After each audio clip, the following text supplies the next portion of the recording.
الحمد لله رب العالمين والصلاة والسلام على سيد الأنبياء والمرسلين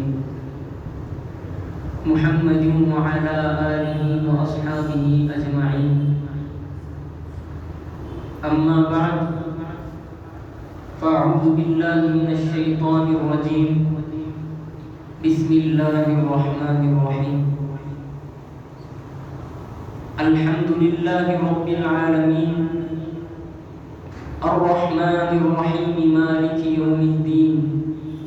إياك نعبد وإياك نستعين. اهدنا الصراط المستقيم صراط الذين أنعمت عليهم غير المغضوب عليهم ولا الضالين. صدق الله العظيم.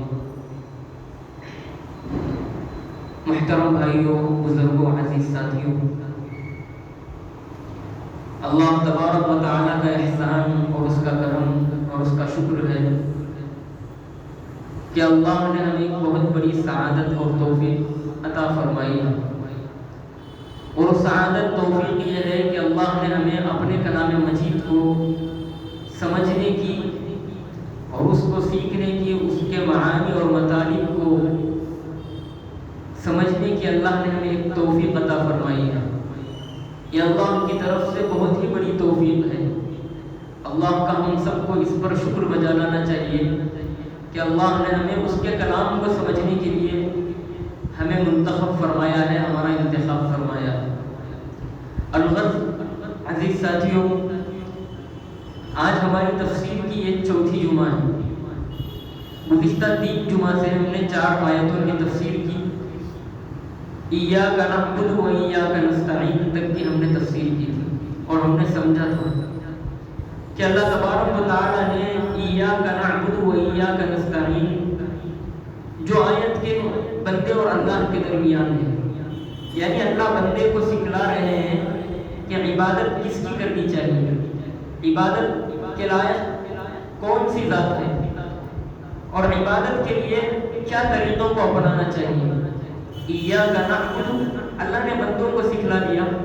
بندوں کے زبانی ہمیشہ 5 وقت کی نماز میں اللہ کے دلوا رہے ہیں کہ ہم تیری ہی عبادت کرتے ہیں. وَإِيَّاكَ نَسْتَعِينُ، اور تجھی سے مدد طلب کرتے ہیں، تیرے علاوہ کسی سے ہم مدد طلب نہیں کرتے. تو یہ ایاک نعبد وإياك نستعین عبادت کو اللہ نے بتلا دیا اور مدد مانگنے کو اللہ نے بتلا دیا. اب مدد کیا مانگی جائے، کیسے مانگی جائے، یہ بھی ایک طریقہ ہوتا ہے. بغیر طریقے کے، بغیر کسی پلان کے ذہن میں کوئی چیز ہی نہیں کہ کیا مدد طلب کی جائے تو وہ ادھورا رہ جائے گا. اس وجہ سے اللہ نے اگلی آیت میں بندوں کو یہ بتلا دیا کہ کیا مدد مانگنی چاہیے، اللہ سے کیا دعا کرنی چاہیے. اللہ نے بندوں کو سکھلا دیا کہ اہدنا الصراط المستقیم، تم اللہ سے مدد مانگو، اللہ سے دعا کرو صراط مستقیم کی. اس کا ترجمہ یہ ہے اہدنا، اللہ ہمیں ہدایت نصیب فرما. الصراط یعنی راستہ، الصراط کے معنی آتے ہیں راستے کے. اہدنا الصراط المستقیم، المستقیم سیدھا راستہ. تو اس کا ترجمہ پورا یہ ہوا کہ اللہ ہمیں سیدھے راستے کی ہدایت نصیب فرما. سیدھا راستہ، اہدنا الصراط المستقیم، اے اللہ ہم کو سیدھے راستے کی ہدایت نصیب فرما. تو اللہ تبارک و تعالیٰ بندوں کو یہ سکھلوا رہے ہیں، بندوں کے ذریعے سے یہ کہلوا رہے ہیں کہ تم دعا کے اندر سیدھے راستے کی دعا مانگو. سیدھا راستہ ایسا راستہ ہے کہ جو دنیا کے کاموں میں بھی بڑا مفید ہے. اس کے بغیر، سیدھے راستے کے بغیر دنیاوی کام بھی پورے نہیں ہو سکتے. اور جو اصل اور ابدی راستہ ہے، جنت کا راستہ، اس کے لیے بھی سیدھا راستہ اختیار کرنا بہت ضروری ہے. ایک بڑی اچھی مثال سے حضرت مولانا مفتی تقی عثمانی صاحب نے اہدنا الصراط المستقیم کو سمجھایا ہے کہ ایک آدمی مثال کے طور پر عثمانیہ مسجد جو ڈون میں ہے وہاں جانا چاہتا ہے. اب وہاں جانے کے لیے 2 طریقے ہدایت کے، راستے کے 2 طریقے ہوتے ہیں ہدایت کے. یعنی ہدایت کے معنی آتے ہیں بتلانا، اس کے 2 طریقے آتے ہیں. اب کوئی آدمی آ کر کے سوال کرے کہ مجھے عثمانیہ مسجد جانا ہے، تو اب ایک آدمی اس کو بتلا رہا ہے کہ فلاں مسجد سے نکلو، ریٹ سے نکلو، پھر ریٹ لو، سیدھے جائیں گے تو وہاں عثمانیہ مسجد ہے۔ تو یہ بتلانا ہوا، اہدینا کے معنی بتلانا۔ اب اس نے بتلا دیا، اپنا کام کر دیا۔ اب جانے والے کے ذمہ ہے کہ وہ سیدھا راستہ، جو راستہ بتلایا گیا ہے اس راستے کو پکڑے اور اس کے مطابق مسجد تک پہنچ جائے۔ ایک طریقہ راستہ بتلانے کا یہ ہوا، اور ایک طریقہ یہ ہے کہ کوئی آدمی آ کر کے سوال کرے کہ مجھے جانا ہے عثمانیہ مسجد، تو بتلانے والا ایڈریس نہیں بتایا بلکہ سیدھا اس کا ہاتھ پکڑتا ہے، لے جا کر کے مسجد عثمانیہ تک چھوڑ دیتا ہے۔ تو یہ الگ راستہ ہوا۔ اس کے دو نام ہیں، ایک ہے ارادے طریق، یعنی راستے کا بتلا دینا، گائیڈ کر دینا کہ کہاں جانا ہے۔ دوسرا یہ ہے کہ ایصال الی المطلوب، جہاں جانا ہے مطلوب تک پہنچا دینا ہے۔ تو اللہ تبارک و تعالی اس کے اہدنا میں عام دعا ہے، اہدنا الصراط المستقیم عام دعا ہے۔ اب اہدنا الصراط المستقیم میں تمام لوگوں کے لیے یہ دعا کی گئی ہے، تمام لوگ۔ اللہ تبارک و تعالیٰ نے قرآن کو اتار دیا ہدایت کے لیے، انبیاء کو اتار دیا ہدایت کے لیے، انبیاء کو مبعوث فرمایا ہدایت کے لیے، صلحاء کو دنیا میں بھیجا ہدایت کی راہ پر چلانے کے لیے۔ اب یہ ہدایت کی راہ جو دکھائے ہیں، قرآن ہو یا انبیاء ہو یا صلحاء ہو، یہ عام پورے لوگوں کے لیے، صرف مسلمانوں کے لیے نہیں۔ اس میں فاسق، فاجر، کافر، مشرک سب لوگ ہیں۔ اب سبوں کو اختیار ہے کہ وہ ان بتائے ہوئے راستوں کو چل کر کے ہدایت پا سکتے ہیں۔ تو یہ ایک ہدایت عام ہدایت ہے، لیکن ہدایت کی ایک دوسری جو چیز ہے وہ خاص ہے۔ وہ خاص چیز کو ہم اللہ سے مانگنا چاہیے، اللہ سے ہم لو لگا کر کے مانگنا چاہیے۔ اہدنا الصراط المستقیم، ہم اللہ سے یہ دعا کرنا چاہیے کہ یا اللہ ہمیں اپنا ہاتھ پکڑ کے صراط مستقیم پر چلا دے۔ تو یہ ایصال الی المطلوب، ہم اللہ سے یہ کرنا چاہیے کہ مطلوب تک ہمیں پہنچا دیجیے، جنت تک ہمیں پہنچا دیجیے۔ تو اس کے لیے 3 کام کرنے ہیں۔ جو بندہ 3 کام کر لیتا ہے تو وہ آرام کے ساتھ ایصال الی المطلوب، یعنی جو ہمارا مطلوب ہے، جو ہمارا ٹارگٹ ہے جنت، جو ہمارا سیدھا راستہ پکڑنا ہے، اس راستے پر ہم آرام سے پہنچ سکتے ہیں۔ وہ 3 کام یہ ہے کہ سب سے پہلے ہم عزائم یہ کرنے چاہیے کہ ہم اللہ کی نافرمانی کسی صورت میں نہیں کریں گے، ہم اللہ کے احکامات کی پابندی کسی طریقے سے نہیں کریں گے، ہم رسول اللہ کی سنتوں کو کسی بھی طریقے سے نہیں چھوڑیں گے۔ بندے کو سب سے پہلے عزم کرنا چاہیے، پھر اس کے بعد عزم کے ساتھ کوشش میں لگنا چاہیے۔ عزم تو کر لیا، اب کوشش نہیں کر رہا ہے تو ادھوری ہو جائے گی اس کی محنت۔ عزم کے ساتھ بندہ اگر کوشش کرتا ہے تو مجھے یہ ہر حال میں اللہ کی عبادت کرنا ہے، ہر حال میں مجھے نماز پڑھنی ہے، ہر حال میں مجھے سنت رکھنی ہے، ہر حال میں مجھے رسول اللہ صلی اللہ علیہ وسلم کی اطاعت کرنی ہے، تو عزم پر کوشش کر لیتا ہے۔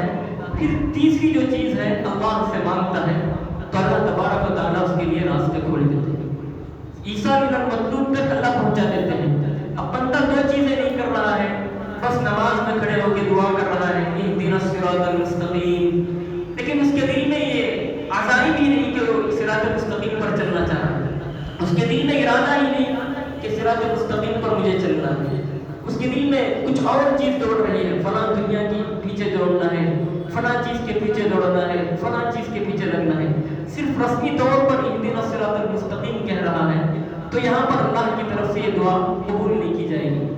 اللہ کی طرف سے دعا قبول ہونے کے لیے 2 شرائط ہیں، پہلے عزم پکا ہونا چاہیے، پھر ان عزائم پر کوشش ہونی چاہیے۔ جب عزم اور کوشش ہوگا تو اللہ کی طرف سے ہمارے ساتھ مددیں بھی ہوگی اور اللہ تبارک و تعالیٰ صراط المستقیم پر ہمیں چلائیں گے۔ تو اس آیت کے ذیل میں حضرت مفتی تقی عثمانی صاحب نے حضرت یوسف علیہ السلام کا قصہ بیان فرمایا۔ حضرت یوسف علیہ السلام کو جب زلیخا نے تہمت لگا کر کے جیل میں ڈال دیا تو حضرت یوسف علیہ السلام کو جیل میں ڈال دیا گیا ہے، جیل کے سارے دروازے بند کر دیے گئے ہیں، سب دروازوں کو تالا لگا دیا گیا ہے۔ اب حضرت یوسف علیہ السلام جیل کے اندر تنہا ہے، وہاں پر زلیخا حضرت یوسف علیہ السلام کو بدکاری پر ابھار رہی ہے، بدکاری پر ابھار رہی ہے۔ حضرت یوسف کے وہ حسن پر فدا تھی، حضرت یوسف کی عاشق ہو چکی تھی، اب وہ بدکاری پر ابھار رہی تھی۔ تو حضرت یوسف نے پہلے 2 کام کیے، پہلے انہوں نے عزم کر لیا کہ مجھے ہر صورت میں یہ گناہ نہیں کرنا ہے، یہ بدکاری نہیں کرنی ہے۔ تو حضرت یوسف علیہ السلام نے پکا عزم کر لیا، ارادہ کر لیا کہ ہر حال میں مجھے اللہ کو ناراض کرنے والا عمل نہیں کرنا ہے، پہلے پکا عزم کر لیا۔ پھر اس کے بعد حضرت یوسف علیہ السلام نے عزم کر کے خاموش نہیں رہے۔ حضرت یوسف جانتے تھے کہ میں یہاں سے دوڑوں گا تو سارے دروازوں کو تالے لگے ہوئے ہیں، معلوم تھا حضرت یوسف علیہ السلام کو، لیکن حضرت یوسف علیہ السلام نے کیا کیا؟ کوشش کی، دوڑے حضرت یوسف علیہ السلام، پتا تھا کہ تالا لگا ہوا ہے دروازے کو، اس کے باوجود حضرت یوسف علیہ السلام اپنے عزم کے ساتھ انہوں نے کوشش کی، دوڑ لگائی۔ جب دروازے کے قریب پہنچے تو وہاں پر اللہ سے یہ دعا کی کہ یا اللہ، میں تو پکا عزم کر لیا ہوں، میں آپ کو نافرمانی کرنے والا عمل نہیں کروں گا، آپ کو ناراض کرنے والا عمل نہیں کروں گا، اور میں کوشش بھی، میرا کام تو میرے بس میں تو کوشش تھی، اور میں اس سے بچنے کی کوشش بھی کر لیا، یا اللہ اس عمل سے اور اس تہمت سے، اس فیک سے بچانا آپ کا کام ہے۔ جیسے ہی حضرت یوسف علیہ السلام نے ان تینوں کاموں کو کیا تو اللہ کی مدد وہاں پر شامل حال ہوئی، فوراً ایک بدیگر دروازے بھی کھلنے لگے، تالے بھی ٹوٹنے لگے۔ تو میرے دوستو، اہدنا الصراط المستقیم صرف زبان سے کہہ دینا یہ اصل چیز نہیں ہے، بلکہ عملی ثبوت بھی یہ ہے کہ عزم بھی کرنا چاہیے اور کوشش بھی کرنا چاہیے اور اللہ سے یہ دعا مانگنی چاہیے۔ یہ ایک دعا ہے اللہ تبارک و تعالیٰ سے جو بندے مانگتے ہیں۔ اب وہ صراط المستقیم کیا ہے؟ اس کی آگے تفصیل ہے، صراط الذین انعمت علیہم، وہ راستہ، وہ سیدھا راستہ جن پر تو نے انعام نازل فرمایا ہے، صراط الذین انعمت علیہم، ان لوگوں کے راستے پر چلا دیجئے جن پر آپ کا انعام ہے۔ یعنی اس کی تفسیر ایک دوسری قرآن کی آیت کرتی ہے کہ وہ کون لوگ ہیں جن کو اللہ تبارک و تعالیٰ نے صراط المستقیم پر چلایا ہے۔ تو ایک دوسری آیت اس کی تفسیر کرتی ہے، فَأُولَٰئِكَ مَعَ الَّذِينَ أَنْعَمَ اللَّهُ عَلَيْهِمْ مِنَ النَّبِيِّينَ وَالصِّدِّيقِينَ وَالشُّهَدَاءِ وَالصَّالِحِينَ، وہ لوگ ہیں انبیاء، من النبیین والصدیقین، اور صدیقین اور شہداء اور صالحین۔ ہم جب بھی دعا کریں تو ہم صراط الذین انعمت علیہم پر جب بھی پہنچیں تو ہم ان چار چیزوں کو اپنے ذہن میں رکھنا چاہیے، انبیاء کے طریقے پر، صالحین کے طریقے پر، شہداء کے طریقے پر اور صدیقین کے طریقے پر۔ ہم اللہ سے ہمیشہ یہ دعا کرنا چاہیے کہ جس طرح انبیاء نے سیدھا راستہ اختیار کیا، جس طرح صدیقین نے سیدھا راستہ اختیار کیا، جس طرح شہداء نے سیدھا راستہ اختیار کیا، اور جس طرح صالحین نے سیدھا راستہ اختیار کیا، اس راستے پر چلا دیجیے۔ اللہ کے حبیب صلی اللہ علیہ وسلم بھی ہمیشہ یہ دعا فرماتے تھے، اللہم ان قلوبنا ونواصینا وجوارحنا بیدک لم تملکنا منها شیئا فاذا فعلت ذلك فكن انت ولينا واهدنا الى سواء الصراط۔ اللہ کے حبیب صلی اللہ علیہ وسلم ہمیشہ دعا فرماتے تھے، اللہم ان قلوبنا، اے اللہ بے شک ہمارے دل، ونواصینا اور ہماری پیشانیاں، وجوارحنا اور ہمارے جسم کے سارے اعضاء، بیدک آپ کے قبضہ قدرت میں ہیں۔ جسم کا ہر عضو، ہمارے قلوب، ہماری پیشانیاں، ان سب چیزوں پر آپ کا قبضہ ہے، آپ ان سب چیزوں کے مالک ہیں۔ لم تملکنا منها شیئا، بظاہر ہم ان چیزوں کے مالک ہیں لیکن حقیقت میں ان چیزوں کے مالک آپ ہیں۔ فَإِذَا فَعَلْتَ ذَلِكَ، جب معاملہ ایسا ہے تو فَكُنْ أَنْتَ وَلِيُّنَا، آپ ہمارے لیے ولی بن جائیے، وَاهْدِنَا إِلَىٰ سَوَاءِ الصِّرَاط، اور ہمیں سیدھے راستے کی ہدایت نصیب فرمائی۔ اللہ کے حبیب صلی اللہ علیہ وسلم بھی ہمیشہ دعا فرماتے تھے۔ تو ہمیں جب بھی دعا کریں، جب بھی ہم دعا کریں تو دعا کے اندر ہمارا ذہن یہ ہونا چاہیے کہ اے اللہ ہمیں انبیاء کے راستے پر، صدیقین کے راستے پر، شہداء کے راستے پر، صالحین کے راستے پر چلا دیجیے۔ ہمیشہ استحضار کے ساتھ دعا کرنا چاہیے، غفلت میں رہ کر ہمارا ذہن دعا کر رہے ہیں، اللہ کے سامنے کھڑے ہو کر کے اہدنا الصراط المستقیم صراط الذین انعمت علیہم، بس دعا کر رہے ہیں، ہمارا ذہن کہیں گشت کر رہا ہے، ہمارے ذہن کے اندر یہ چیز ہی نہیں پائی جا رہی ہے کہ ہم حقیقت میں اللہ سے مدد طلب کر رہے ہیں۔ اگر اس استحضار کے ساتھ ہم دعا کریں گے تو قیامت آ جائے گی لیکن ہماری دعائیں کبھی قبول نہیں ہوں گی۔ یہ ایک دعا ہے، بہترین دعا ہے، اور اس کو مفسرین مفسرین نے یہاں تک فرمایا ہے کہ سورہ فاتحہ پورے قرآن کا خلاصہ ہے، اور سورۃ الفاتحہ کا خلاصہ اہدنا الصراط المستقیم ہے۔ تو اتنی زبردست دعا اللہ تبارک و تعالیٰ نے ہم بندوں کو دیے ہیں، تو اس کے ذریعے سے ہم پورا فائدہ اٹھا کر اللہ کی مدد کو اور اللہ کے جو راستہ صراط المستقیم ہے اس راستے پر چلنے کو اللہ سے مانگنا چاہیے۔ غیر المغضوب علیہم ولا الضالین، اب یہاں پر کن لوگوں کے راستے سے پناہ مانگنی ہے اس کو بیان فرمایا ہے۔ ان لوگوں کے راستے پر چلنے سے ہماری حفاظت فرمائیے جن پر آپ کا غضب نازل ہوا ہے۔ اب اللہ کا غضب کن پر نازل ہوا ہے؟ وہ تو ظاہر سی بات ہے کہ کفار ہیں، مشرکین ہیں، فاسق و فجور ہیں، ان لوگوں کے راستے پر چلنے سے اللہ کی پناہ مانگنی چاہیے۔ ولا الضالین، اور جو گمراہ ہو چکے ہیں، ضال کے معنی ہے گمراہ، جو تیرے راستے سے بھٹک چکے ہیں، گمراہ ہو چکے ہیں، ان لوگوں کے راستے سے بھی اللہ ہم سب کی حفاظت فرما۔ یہ دعا کرنا چاہیے۔ مغضوب علیہم اور الضالین میں فرق یہ ہے کہ مغضوب علیہم میں اللہ تبارک و تعالیٰ کی جو ہدایت ہوتی ہے نا وہ سب لوگوں پر عام ہوتی ہے۔ اب سب لوگوں کو پتہ ہے، دنیا کے تمام انسانوں کو پتہ ہے، قرآن پڑھ کر وہ ہدایت پا سکتے ہیں، حدیث پڑھ کر کے ہدایت پا سکتے ہیں، انبیاء کی بعثت کو دیکھ کر کے ہدایت پا سکتے ہیں، لیکن اس کے باوجود بھی جب ان کی آنکھیں نہیں کھلتی، اس کے باوجود بھی وہ ہدایت کے راستے پر نہیں کھڑے ہوتے، اس کے باوجود بھی وہ اسلام اور توحید کے قائل نہیں ہو سکتے، تو ان پر اللہ کا غضب ہے۔ اللہ تبارک و تعالیٰ نے فی قلوبہم مرض، ان کے دلوں کے اندر مرض آ چکا ہے، وہ کبھی بھی ان چیزوں کو نہیں سمجھیں گے، نہیں سدھریں گے۔ اللہ تبارک و تعالیٰ کا ان لوگوں پر غضب نازل ہوا ہے، تو ان لوگوں کے راستے سے ہمیں پناہ مانگنی ہے۔ غیر المغضوب سے مراد فاجر، فاسق اور کافر، مشرک یہ لوگ ہیں۔ ولا الضالین الگ سے کیوں فرمایا؟ اس کا الگ چیز ہے، الگ معنی ہے۔ وہ یہ ہے کہ جو لوگ اللہ کے توحید کو بھی مان لیا، توحید کا بھی اقرار کر لیا، رسالت کو بھی ماننے والے ہیں، لیکن توحید کا اقرار کرنے کے باوجود، رسالت کو ماننے کے باوجود وہ لوگ راستے سے بھٹکے ہوئے ہیں۔ اب یہ لوگ کون ہیں؟ ان کی الگ تفصیل ہے، یعنی معتدل راستہ تو وہ علماء دیوبند کا راستہ ہے۔ ولا الضالین میں کیا ہے کہ کسی چیز میں نہ تو افراط ہونی چاہیے نہ تو تفریط ہونی چاہیے۔ بعض لوگ انبیاء کو ماننے میں افراط کر دیتے ہیں، انبیاء کو خدا کا درجہ دے دیتے ہیں، یہ افراط ہے، اور بعض لوگ انبیاء کو ایک دم سے مانتے ہی نہیں، یہ تفریط ہے، یعنی بالکل گھٹا دینا۔ اور یہ دونوں کا درمیانی جو چیز ہے، معتدل جو چیز ہے، انبیاء کو انبیاء کا درجہ دینا، اسے کہتے ہیں معتدل۔ افراط سے اور تفریط سے خالی ہونا، یہ کیا ہے؟ ہدایت کا راستہ ہے۔ ولا الضالین میں وہ لوگ شامل ہو جائیں گے جو یا تو افراط کا شکار ہوں گے یا تو تفریط کا شکار ہوں گے۔